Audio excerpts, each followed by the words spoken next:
Perfection. The condition, state, or quality of being free from all flaws or defects. I think the actual definition should be a 10-letter word describing something that doesn't exist. Or prison. Maybe straitjacket.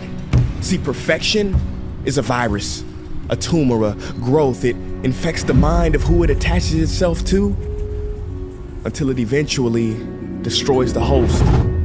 I hate the very word perfection. It has driven me crazy for years, guided by fear. I was constantly comparing myself to my peers, stressing and striving to reach some idea that only existed in here.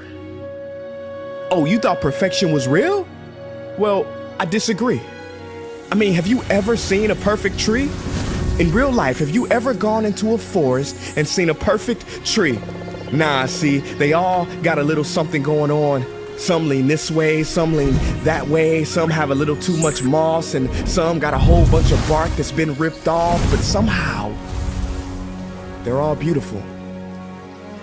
But when it comes to people, we don't seem to see that we are all beautiful in all of our expressions, so we dissect ourselves into pieces, judging each other, thinking perfection is something we can achieve, which leads us to feeling depleted and defeated. But Salvador Dali said it best: have no fear of perfection because you'll never reach it. Ladies and gentlemen, there are two doors in life. Door number one, be perfect and be admired. Or door number two, be real and be loved. I say choose door number two, and choose it quick, because life's too short to try to live up to something that doesn't even exist. It makes no sense, so please create your own unique expression. Color outside the lines. Be the pretzel that refuses to knot. Be the marble that doesn't quite roll right. Do the dance that nobody's ever seen before. And don't worry if people stop and stare. I mean, if the Leaning Tower of Pisa was straight, nobody would care. See, when mistakes are made, beauty is birthed. You know why they call it the Model T? Because that's how many letters it took for Henry Ford to get that darn car to work. So don't worry about always being first and getting it right. I mean, Sony's very first product they ever made, it cooked rice.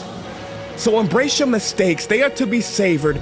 Failure is the condiment that gives success its flavor. And true success is being yourself in a world that's constantly trying to make you someone else. You know, I was reading the other day about a Japanese tradition called kintsugi. What they do is, if an object breaks, they fill the cracks with pure gold, because they believe that when something suffers damage and has a history, it is all the more beautiful. So I say love your cracks. You may call it brokenness, but it is the way your light will shine through. And if you have no one in your corner, then consider me your supporter, and we will smile together as society tries to diagnose our gifts as disorders.